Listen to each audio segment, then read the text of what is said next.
chest under the ground. Forget the treaties when money's round. Dig up the bones and rape the land. This is more than we can stand. Circle. I'm John Kane, and I welcome you to Let's Talk Native on this Saturday, January 4th, 2020, our first show of the year.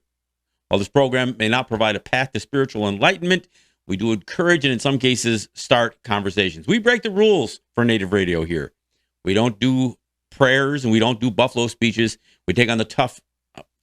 We take a tough look at history, oppression, and survival. We talk about culture, the arts, politics, identity, and we may step on a few toes along the way. But our real goal here is to bring people together by breaking down what separates us.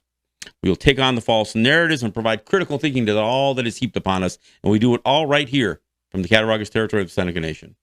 So let's talk Native. But first, let me remind people that our audio streams on our website, which is www.letstalknative.com, and we take video, or we also stream video on our Facebook Live, our Facebook group pages, Let's Talk Native and Let's Talk with John Kane via Facebook Live.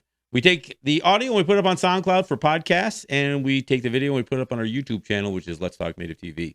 You can follow us on YouTube. You can follow us on Instagram at Let's Talk Native TV, and you can follow us on Twitter at Let's Talk Native.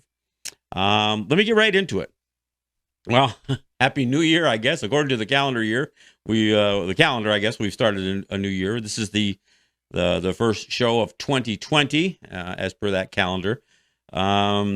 And so what's new already? Well, apparently Trump went to the old presidential playbook and decided that in order to boost his poll numbers, he had to kill somebody. And so he committed an assassination against a world leader, a country that the United States was not in a war with, in a country that the United States wasn't in a war with, pissing off both countries and much of the world.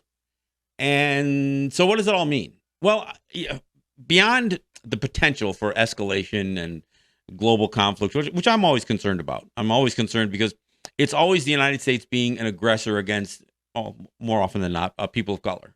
So it's either the U.S. military doing something against Native people or people in South America or Muslim nations, or just nations that have a different ideology than the United States, and oftentimes those are people who are not white, and so that's what we see here. But I guess my big question is, now that Trump has done this and has crossed this line, and as so many other presidents have done, so let's not kid ourselves. It's not like Trump is the first to do something like this. He certainly isn't.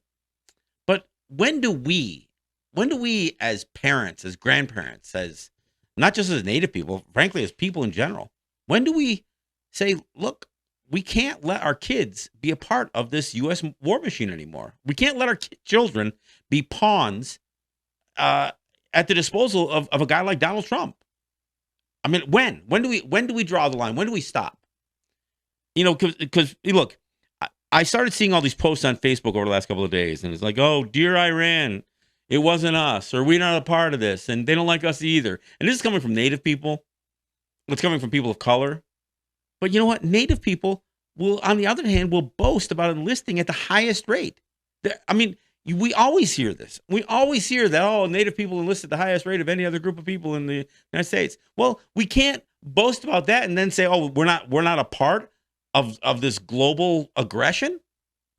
I mean, we may be stupid about it, submitting our kids to this stuff. We can pretend that that's not what they're doing. I mean, we can also live the lie. Oh yeah, no, we enlist because we're defending our land. No, we're not. No, we don't. That's not why people enlist in the. If you wanted to defend the land, you'd be taking up arms against the United States. You wouldn't be enlisting with the United States. You wouldn't be perpetuating the same thing the United States did to us to other people. That's not what you would be doing if you were defending land or living, or what's the other one? Oh, the warrior culture. Let's be clear here. Soldiers are not warriors. Warriors are not soldiers. They're two different things. A soldier is a pawn. A soldier is somebody who does what they're told.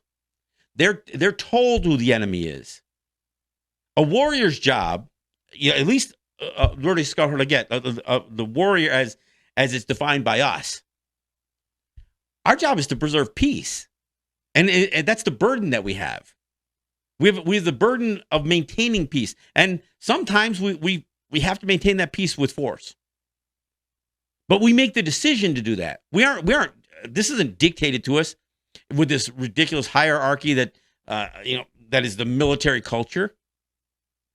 We aren't told to dehumanize people the way the U.S. military does. That's not what we do.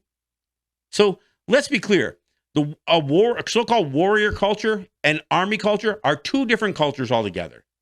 So we can stop that, and we can stop pretending that that's what it is, and we can also stop pretending that somehow enlisting in the U.S. or the Canadian armed forces is defending our land. It isn't. It isn't. The United States and Canada, the only time, except for fighting each other, when Great Britain and the U.S. were fighting each other, they've never been attacked by a foreign nation. Even, I know, everyone's saying, yeah, but what about World War II? What about Pearl Harbor? You know what? Pearl Harbor was illegally occupied by the United States. And you know what? When Japan bombed Pearl Harbor, and I'm not saying what they did was right, but they didn't bomb civilian targets. They didn't go after the Hawaiian people. They didn't bomb Hawaii. They bombed the ridiculous amount of military buildup that the United States had in Hawaii. Why? Because the U.S. was putting that buildup there because of Japan. I mean, this wasn't an attack on U.S. soil. It was an attack on an illegally occupied land. So let's put that to rest. And again, if we honestly wanted to defend our land, we'd be defending it against the United States. We'd be defending it against the United States' interest, the same interest that has the United States bombing all these oil-rich rich countries or these mineral-rich countries. So whether it's lithium in Bolivia or whether it's oil in the Middle East. So we should stop lying to ourselves, for one thing. And we should admit that when we encourage our kids to enlist in the U.S. Armed Forces or the Canadian Armed Forces, we're giving them to them. We are literally signing our kids over. And look, we don't do it. I mean, our kids have to be old enough to make those decisions. But if we're not discouraging them from doing that, if we think that enlisting in the U.S. Armed Forces is like a great option for life, I mean, so the idea, no, I think making a career in killing people is a good idea. I mean, how's that going to look on your resume? Look, I know we can play all the GI Bill stuff and all the so-called careers that come out of the military. You know, the only career a military creates is a military career. That's why you've got homeless vets, at a ridiculously alarming rate. That's why you have vets who have mental illness, PTSD, and all kinds of other things that are not properly cared for by the U.S. military. Look, this is total exploitation of somebody stupid enough or naive enough to enlist under some false promise of opportunities that are going to be granted. And again, I know that there are contributing factors to why Native people enlist at a high rate. And I mean black people and other people too of color. And one of the contributing factors is the fact that we don't have a whole lot of opportunities laid out before us. We don't have the privilege that white people do. So oftentimes, one of the ways that we try to earn societal credits is by warming up to the powers that be that run the military. We think, oh, well, that'd be a good thing to, that'll get us something. That'll earn us some credit with the United States. Maybe we won't be looked down upon. We won't experience the same level of racism if we can say, oh, look, we defended the flag. We defended the United States. And of course, that didn't matter. I mean, there may be instances where that racism goes away, but it doesn't. You can look at story after story after story of Native person who enlisted in going back to code talkers and World War I, World War II, Korea, and then when they return home, they still experience the same racism, the same lack of any hope for the future or prospects for the future. But if we think that somehow our lives are so terrible that our best option in life is to be a U.S. soldier, knowing what the United States does with that military. And let's not make any, create any illusions about that. The United States is the global aggressor. They have been committed in some armed conflict throughout its entire existence, with the exception of like 23 years. That's the number that I always hear that's come up with. Only 23 years of the United States' existence has there not been a military conflict that the United States military was involved in, whether it was killing Native people, whether it was killing each other, civil war, whether it was their imperialism going into to take over other countries, or fighting off an ideology, not terrorism. I mean, think about how many resources went into fighting communism, an ideology, not terrorism. And don't give me, it wasn't about human rights, but the idea that they had the Red Scare, billions of dollars has gone into this the Cold War era that went back and forth between China and mostly the Soviet Union or Russia. Now you got the president who thinks Vladimir Putin is just a good guy. He loves these authoritarian leaders and wishes that and doing everything he can, but wishes that he could achieve that level, that stature. So he's doing whatever he can. So he goes to again. When I call this a presidential playbook, it's because it's been done before. Start a conflict because it'll boost your approval ratings.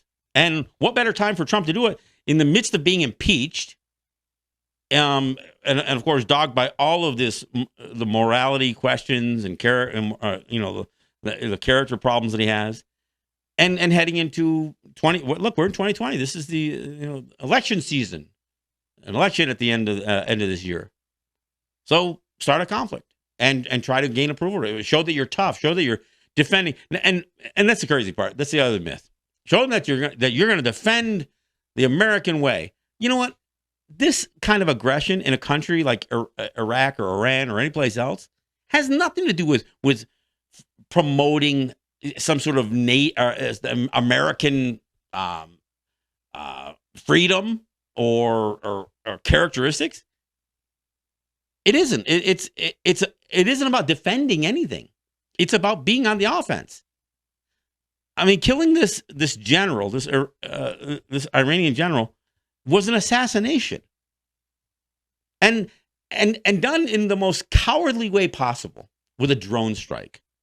I mean, this isn't even taking a guy out, with some sort of military exercise, or this wasn't a fair fight if there is such a thing. This is somebody with a joystick just blowing people up, and of course what follows will be retribution, and the suggestion that somehow it would be wrong for Iran or Iraq, for that matter, to retaliate in any way. Let's back this thing up a little bit. Supposedly what began this escalation was a contractor. And most of these guys are like mercenaries. These guys are being paid big bucks for being in a country that they're not wanted in. So an American contractor, supposedly, although I haven't heard a name yet, was killed in Iraq. And that is why the United States launched this attack against Iraqi-held territories. I mean, this isn't like ISIS, okay? This is bombing targets in Syria, and these are the crazy part is some of these weapons caches might have been weapons the United States supplied.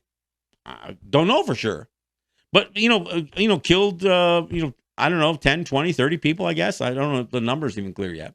So the United States does that, and then less than a week later, kills the general, the supreme military official for the Iranian military, assassinates him with a drone strike. and another key figure. And then you get these morons that fail to be the so-called adult in the room to keep Donald Trump from doing these ridiculous things, saying, well, we thought if we could establish this foundation, we could take these people out and establish a foundation for de-escalation. So you're going to murder people and then think that lays a good foundation for de-escalation? I mean, that's absurd. And I'll tell you, this really pisses me off. And the reason is because I know people. I know people who are going to be deployed here. And I'm not a big fan of young people being of enlisting in the U.S. military for these very reasons. I'm not a big fan of it. I speak out against it all the time, and I'm bothered even more when Native people do it. Look, I don't think that we should be a part of their military. I don't think we should be a part of their census. I don't think we should be a part of their politics. I don't think we should be a part of their religion. And I'm not even condemning all that stuff. Some of it I am, but I just don't. It's not ours. And any of that makes it into our lives is done so through assimilation. And that assimilation has been something the United States has been working on since the moment they stepped on our land. You know, that's what white people have been working on ever since they stepped on our land.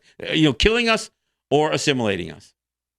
Because either way, I mean, and Thomas Jefferson made it really, real clear that either we are going to be crushed by them or we will become them, which would make us cease to exist as a distinct people. And that's the definition of genocide.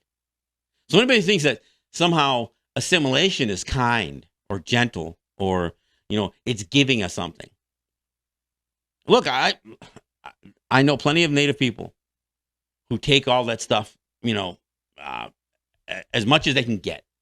No, give me all the Americanism you can afford me. Of course, you'll never be equal to the white people. But no, we'll take whatever we can, you know, and the fact that they've taken so much away from us, and whatever they give back doesn't even come close to what they've taken. I mean, in terms of lives and land and resources and freedom. I mean, it's absurd to think that the United States refuses to acknowledge that we have the right to our independence, a free and independent existence. The whole basis for claiming that we don't have that right is based on church dogma, the doctrine of Christian discovery, or as Steve Newcomb calls it, the doctrine of Christian domination. That somehow, once a Christian came to our land, they could take everything, including us.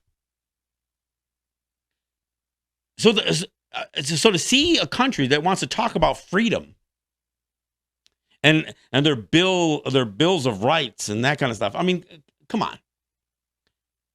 And when I hear the military, and especially these young guys, oh yeah, I fought in Iraq because so you have the right to complain. No, nobody fights. Nobody's being sent to Baghdad, so I have the freedom of speech.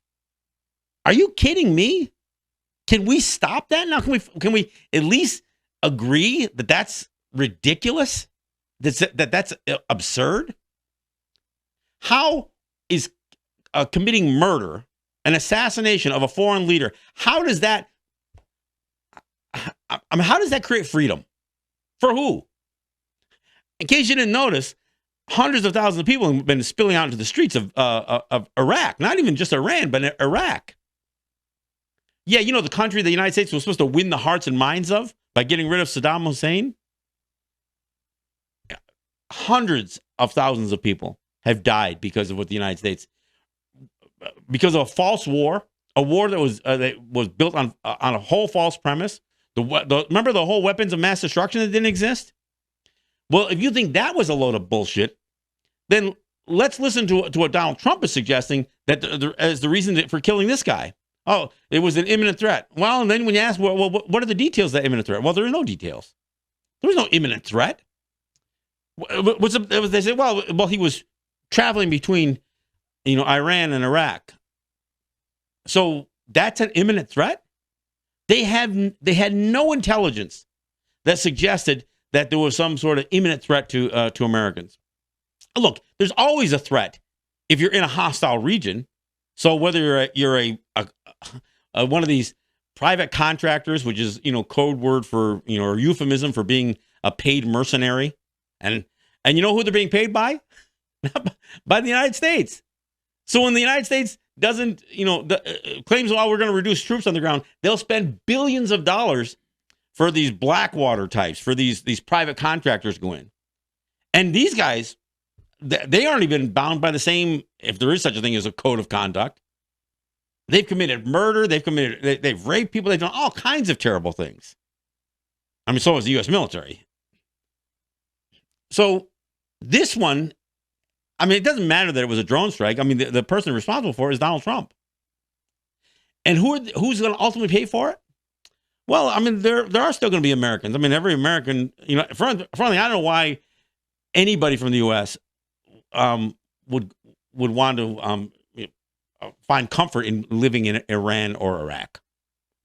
I mean, knowing what the United States is guilty of on a daily basis in some of these hostile regions, there's a part of me that says, same thing I say about Donald Trump. You get what you deserve.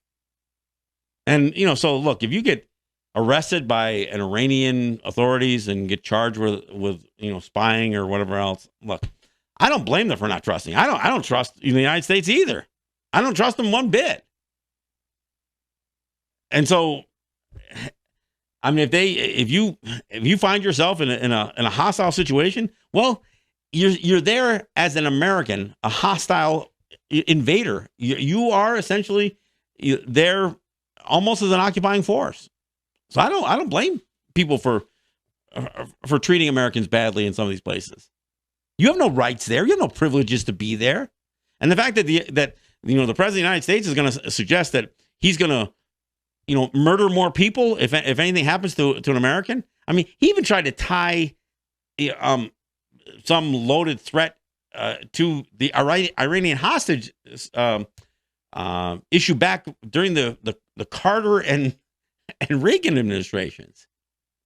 And his threat was to destroy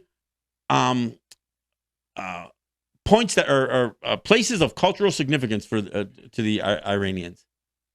I mean, that's exactly what the United States complained against ISIS when they were destroying all these these historical treasures in Iraq. All these historical treasures that represented the cradles of civilization. The United States condemned what ISIS did to some of these places. And that's exactly what Trump says. I got 52 sites all picked out to wipe off the face of the earth. Places that are of cultural. He didn't say military importance. He said places of cultural importance. That's terrorism. So look, I know people. Oh, that's just superlatives. When you start throwing that kind of hyperbole around, those kinds of exaggerations. No, when you are threatening to take away, to destroy somebody's culture, and look, to suggest that the culture of these people is something that the United States has some obligation to eradicate is just more white supremacy. It's the epitome of white supremacy. So I come back to that same question, though. Can we stop giving our kids to this moron? Or the next one? I mean, let's be honest here. This isn't just a Republican. This isn't just a Donald Trump thing. No. What did the Democratic-controlled House approved a $1.4 trillion spending package? $1.4 trillion? $750 billion was military spending? Who knew that if you gave Donald Trump money, he would spend it? This is a guy who thinks, look, if we got nuclear weapons, then why have them if we're not going to use them? Of course, let's not forget, the United States is the only country in the history of the world that's ever used nuclear weapons. Twice. On civilian targets. And that's kind of what Trump's threatening here. He didn't say that he's going to nuke these cultural sites in Iran, But that's that's what's implied here. And of course, you've got Saudi Arabia and Israel just chomping at the bit. What did Israel say? Oh, we're really glad that somebody murdered this guy. We're just glad we didn't have to do it. We're glad somebody else did it. Now, literally, this is what Israel's saying. Oh, we couldn't be happier that that this general was killed, that he was assassinated, and we couldn't be happier that we didn't do it. Yeah, but you know what? They have just as much culpability, really. I mean, and now hundreds, or I should say thousands of young men and women are being, deployed into Iraq, right into harm's way. All of that campaign rhetoric about ending, troops in the Middle East and, these costly wars and these perpetual wars. And so what does Trump do? To ring in the new year, ring in 2020, the year of his re-election bid. We're gonna murder one of the most important people in the country that the United States has the most hostility with, which is Iran, and do it in a country that the United States already completely destroyed in Iraq. It took out Saddam Hussein and created just this whole vacuum of power. That's why ISIS was created by the United States, by the United States actions. Iran actually has probably played a bigger role in destroying ISIS than the United States did, because Iran doesn't like ISIS either. They're a whole different type of Islamic, belief system. Yeah, and if that doesn't make sense to you, then just consider, Catholics and Protestants killing each other in Ireland, or, some of the, what just took place down in Texas here. You had a white guy in a white church in a community called White Settlement going to a church to kill people. And lo and behold, lots of people bring guns to church in Texas. And so a church shootout, what could be more American than that? A church shootout in a town called White Settlement. Congratulations, America. Congratulations. All right, we're at the bottom of the hour, so we'll take a break. Hey, look, we opened up with Mary Porter, and I don't have a good song for this. I do have a good song for this, but it's Buffy Sainte-Marie's Universal Soldier. In fact, I put it as a comment on the stream. But the problem is because of copyright, I can't play it on the air. It'll be taken off by YouTube or Facebook, or even, I don't know about SoundCloud. But yeah, it'll be muted if I played it. But by all means, listen to Buffy Sainte-Marie and the Universal Soldier. She just puts it out there. If we stop letting our kids, if we stop providing the foot soldiers, look, I know they can still do the drone strikes and stuff like that. I mean, I know they can still do that stuff, but one of the ways to send a message is to stop enlisting and stop. I mean, and Native people of color, white people are making a decision on who lives and dies. Let white people send their boys in. Let the Republican, all these people who support Trump, let their kids all be enlisted. And I say that, and I don't even mean that. Nobody's kids should be placed in harm's way. Nobody's kids should be used for this. You know what? If you're one of those grown redneck adults who want to wear your MAGA hats, you enlist. Save your kids from it. You do it. All you Southerners down there with your Confederate flags and your MAGA hats, you enlist. See if they'll take you. All right, we'll take a break and we'll come back. This is John Kane. This is Let's Talk Native.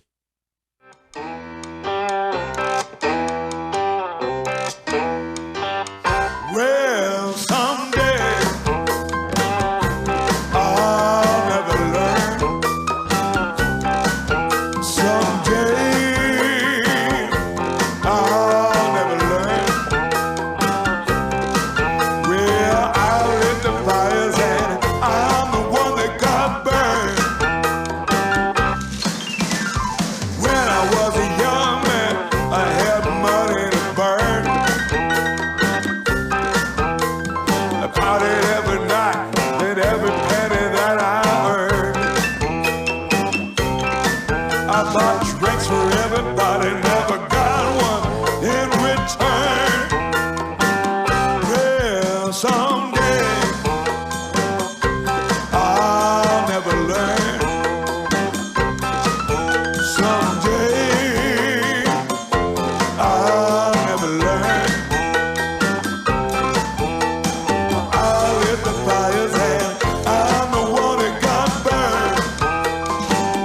Sometimes I feel alone in the middle of the night, but I ain't no fool. My mama raised me right, but I know, baby, I know you ain't treating me right.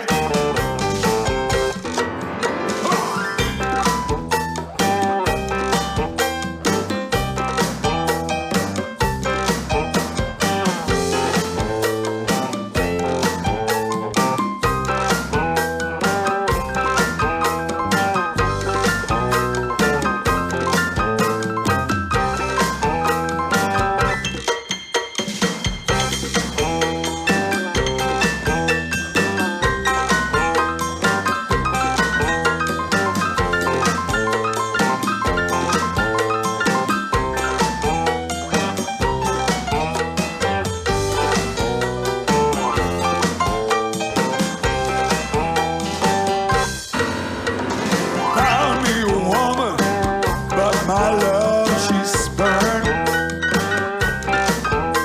She stayed up late at night, said that's not my concern. Well, she was so cold, her heart had freeze the burn. Someday I'll never learn. Someday I'll never learn. Well, I lit the fires and I'm the one that got burned. Oh, well, I lit the fires and I'm the one that got burned. Yeah, I lit the fires and I'm the one that got burned. Hey! I got burned, baby. Damn. All right, thanks for coming back. Hey, I want to thank my sponsors. They enable me to do what I do here and to have these conversations. And I know some of these conversations are tough because you know why? For whatever reason, we're proud of that military service. I mean, even though many people were forced, into military service, including the code talkers, we want to pretend that we were the heroes and that we did some great good. And you look at things like World War I and World War II, where it seems on the face of the way history is told, you can clearly identify an enemy, somebody who did wrong, bad people, fascists, Nazis, Hirohito, and what I mean, the axis of evil, all of these countries that as they were labeled, I guess. So, I mean, when you look into it farther, you realize that Japan had some reasons to be concerned about what the U.S. was doing, and I'm not justifying. Look, any the idea of racism and white supremacy, whether it's Nazi Germany, or British apartheid in Australia or in Africa, whatever. It's all racist crap to me. It's all wrong. But the idea of just murdering people, killing people, I want people to again. I mention this fairly often, but consider what the United States did to Japan in retaliation for bombing a naval base. They not only leveled Tokyo, where civilian populations live. People don't talk about Tokyo. They always talk about Hiroshima and Nagasaki, where they dropped the atomic bombs. But 6 months before that, they leveled Tokyo and 4 other major cities.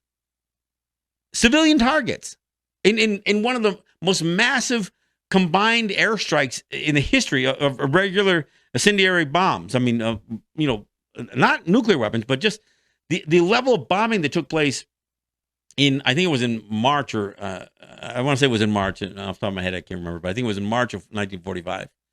They did this massive air assault and destroyed Tokyo, killing displacing and ultimately causing millions of deaths. Civilian targets. Japan never bombed Honolulu. And then they come back 6 months later and commit the ultimate war crime, dropping 2 atomic bombs, 2 nuclear weapons on civilian targets.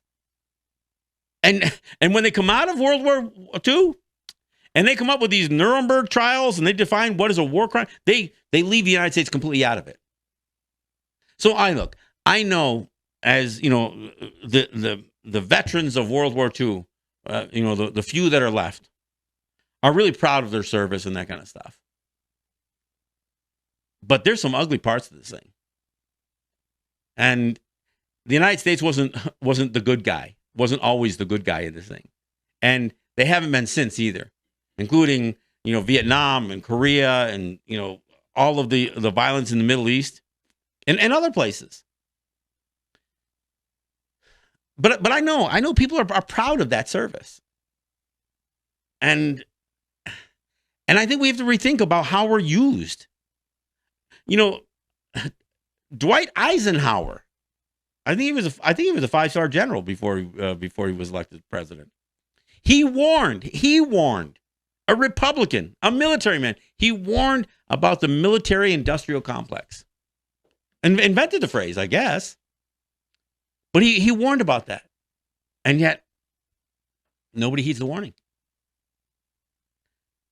$738 billion in this next budget, U.S. budget, for military, specifically for military, including Space Force, the most ludicrous thing ever, right? $738 billion. That's over $750 billion. And the Democrats hand this over. So let's not pretend that somehow the Democrats are innocent in all. Look, Barack Obama probably committed more war crimes than Donald Trump did with his drone strikes and some of the things that he did. And Hillary Clinton, I mean, taking out Libya. And, oh boy, they fixed Libya too, right? Look at every place the United States has been. Afghanistan, Iraq, Libya. I mean, there's still they still have a demilitarized zone. There's still aggression in the North and South Korea. The United States didn't fix that. Vietnam. I mean, and yet the United States has, I think they've got 70 military bases or military bases in 70 countries across the planet. If any other country had military bases on the U.S. doorstep, the United States would cry foul. And yet the United States has military bases on everybody else's doorstep. So what did Afghanistan say? Afghanistan says, look, we know you have a military presence here, and we are not going to let you use our land to wage war against Iran or Iraq. So the United States just burnt the crappy bridges that they've had built with some of these countries. Oh, sure, they still got Israel and Saudi Arabia. But I mean, the tensions that exist between, U.S. and Turkey, of course, Donald Trump loves a strong arm like Erdogan, loves a strong arm like Vladimir Putin from Russia. But it doesn't, I mean, these are countries the United States has major problems with and continues to have major problems. Look, I think Donald Trump is the most ignorant human being to ever sit in the White House. I don't know that he was the worst president yet. Yeah, I don't know that yet. Modern day, perhaps. But they've all been terrible. They've all done, every president, including the ones during World War II, could have been prosecuted for war crimes and should have. They won't because it's the United States. And they control so much of, the UN, NATO. They control, every place that would ever hold the United States accountable. But I do want to back up because I started to, but I got right back into it. I do want to thank my sponsors. Look, we are in a new calendar year. We're in 2020, and we hope to do more of what we we've been doing, and including this show and my shows in New York. More videos. We hope to expand and do maybe some longer. Perhaps we're hoping to even do a full length documentary this year. We're going to cover all the issues that are important to us, and offer some thoughts, as I'm doing today, on issues that may not be our issues, but we're involved in it. But we need your support for that. And I want to thank Ross and Holly John and the RJE family of business. I want to thank Eric White at ERW Enterprises. I want to thank the folks at Grand River Enterprises and Native Wholesale Supply, and the occasional check that shows up in the mail, or something that shows up in a PayPal account that helps me buy another piece of equipment, which is usually that's what I do. We get a few extra dollars and we'll buy something that will enhance our sound, or that'll enhance our videos. So that's what we plan to do. So I want to thank those guys who do sponsor on a weekly or monthly basis.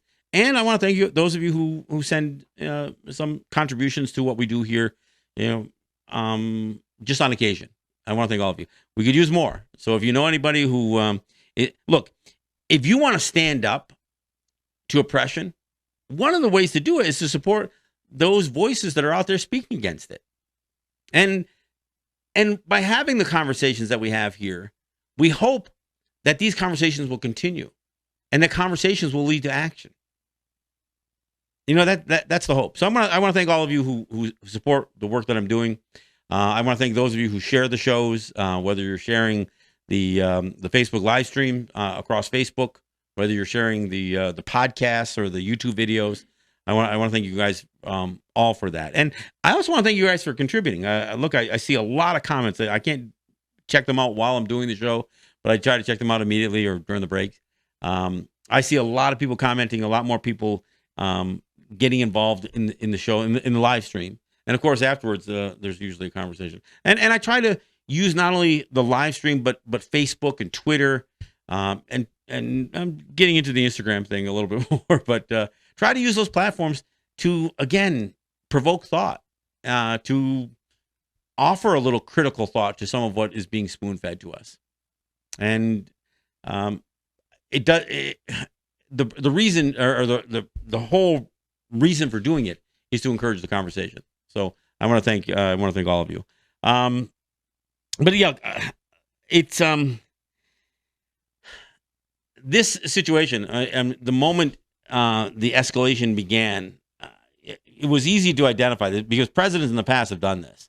It was George W. Bush who did Desert Storm, and then Clinton would continue some of that aggression. As George, I guess it was George Bush the first, and then it was George W. Bush. So, and then it would continue with Obama. This military aggression, and again, Hillary Clinton, those people who are still aching over Hillary Clinton losing the election to Donald Trump, even though she got more votes. I mean, she was not a dove by any means. She was all about some of this aggression, and so have some other Democrats, including women. That's the other thing. The world would be a better place if it was all women running everything. Look, there's some pretty aggressive women out there. Albright, Thatcher, Clinton. I mean, look at this coup that is still underway in Bolivia. Don't suggest gender doesn't necessarily make a person right or left. I think it'd be great to see women use some of their sensibilities as it relates to trying to maintain global peace, but there's no guarantees. I think that, look, we should be concerned. And as we go through this year, I know there's going to be a lot of talk about the election in November. I'm not going to have a lot of conversation about it because it's not my election. I'm going to offer my thoughts and my with some of the issues that come out and some of what's happening in the world that affects us. And the reason I'm bringing this up with what Donald Trump has done with this assassination is because one of my grandson's cousins is deployed in Kuwait. He's well, at least last I heard he was in Kuwait, and he's probably going to get sent to Iraq. And I know there's a bunch of Native people, there's a bunch of parents right here in Cattaraugus very proud of their children or their grandchildren for their military service and the fact that they're enlisted today. And I just want us to rethink it. And I like I said, listen to it several times. Listen to Bobby St. Marie's Universal Soldier. It is literally addressing this whole idea of the role that we play in providing these boots on the ground, as they say. And again, it pains me every time I hear Native people go off on about our enlistment rate and how proud they are of it. I mean, it's really kind of bizarre when you think that they were shooting old men, women, and children in 1890. It was the last massacre. But our people have been murdered all the way through. That's why we have missing and murdered Indigenous women. That's why we have our kids that were really our grandparents, the generations before us, when they were kids, being abused, sexually abused, assaulted, beaten, tortured, and killed in residential schools. And by the way, what did those residential schools prepare young Native men for? One thing: military service. They didn't learn a skill that they were going to take to the workforce. And the women were taught to serve white people, to be, not to be homemakers, not to be mothers, not to tend to their own home, but to be maids and servants. And the boys, they were taught to march. They're taught to enlist. That's all. There was no skill. And the fact that we look at our situation as so desperate today, not 100 years ago, but today, we still look at our circumstances so desperate that we think enlisting in the military is a viable option for life. And can we be clear and not, pull punches on this thing? The role of the military is to kill people. That's why they have guns. That's why they have drones. That's why they have missiles. That's why they appropriate $738 billion. And, and then when I hear the people, well, we that money's all about the troops. No, it isn't. No, it isn't. That money's not about the troops. The small fraction of that actually goes to the human beings who are taking the toll, or who have to live with the anguish and the torture, the PTSD, all of the trauma. Not nearly enough. Now the big push is to encourage women in the military, because it wasn't enough that they screwed up all the men. And of course, the rape culture that women experience in the military is insane all by itself. And not enough attention gets paid to that. Look, I don't want my sons, and I damn sure don't want my daughters in being used as pawns in the U.S. military-industrial complex. Because they aren't defending freedom. They aren't defending the Constitution.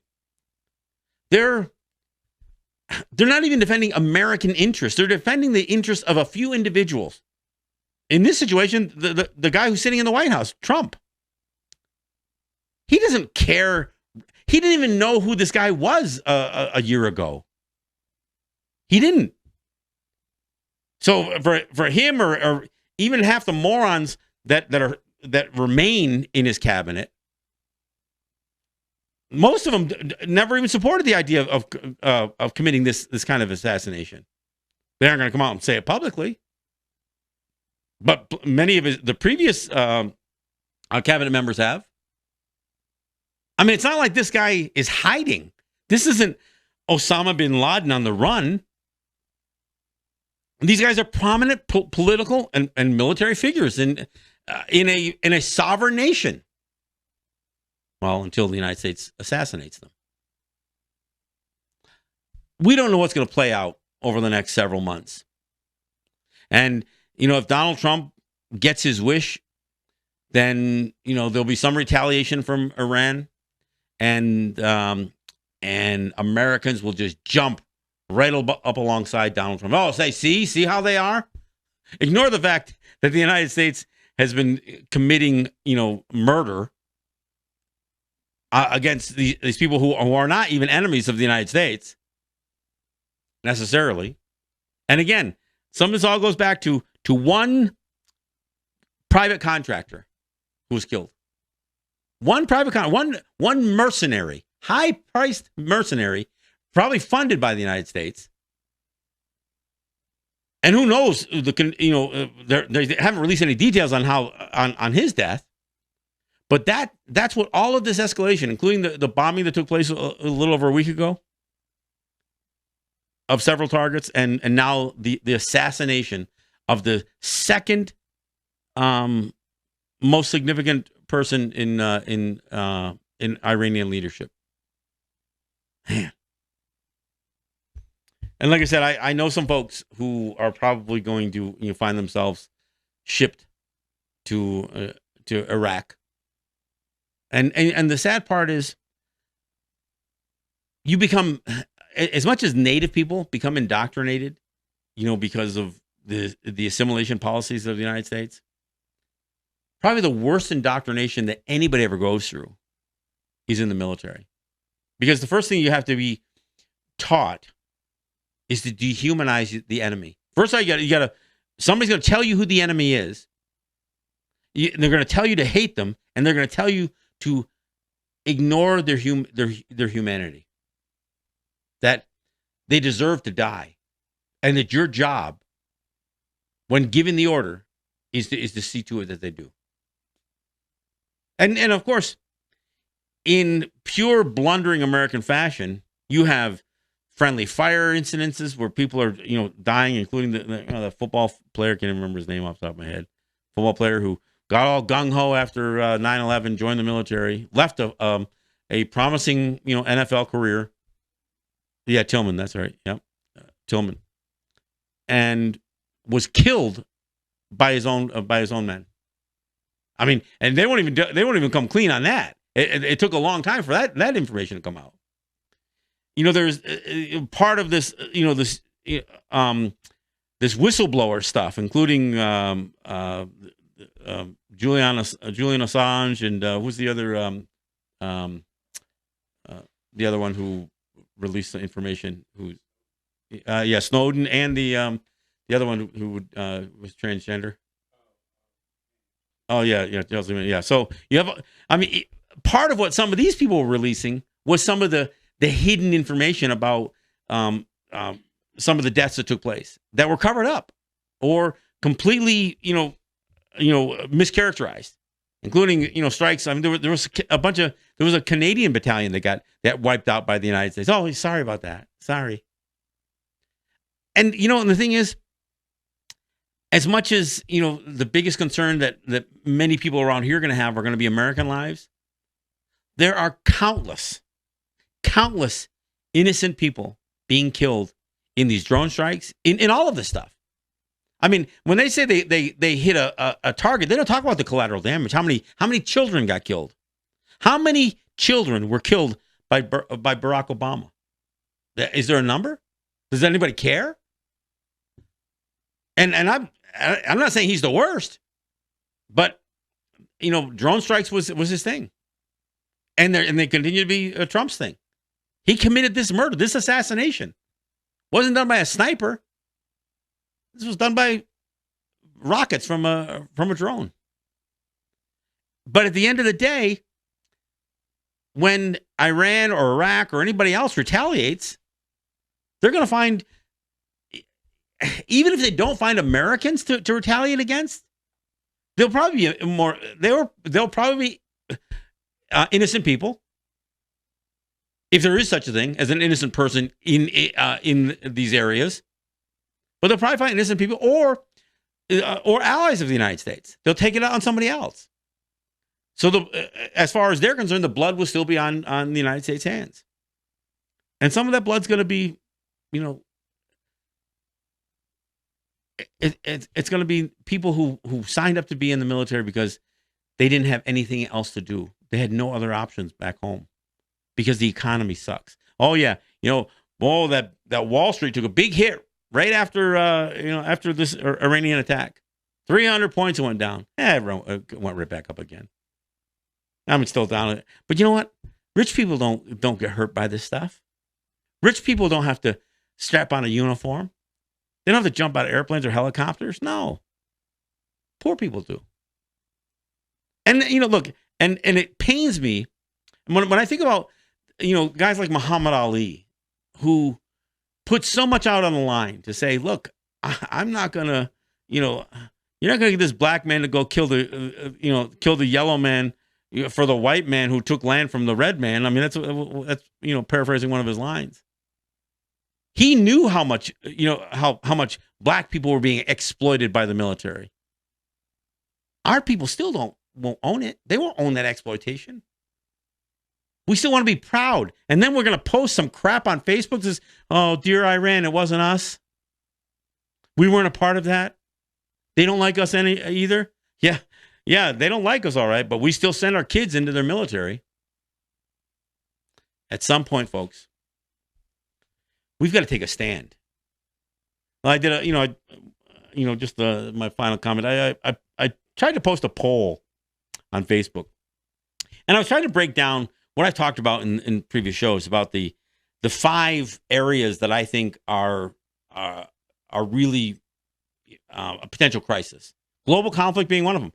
When I asked people on a poll, how many think that these 5 areas, most people just added stuff, but these 5 areas are the biggest threat to their quality of life.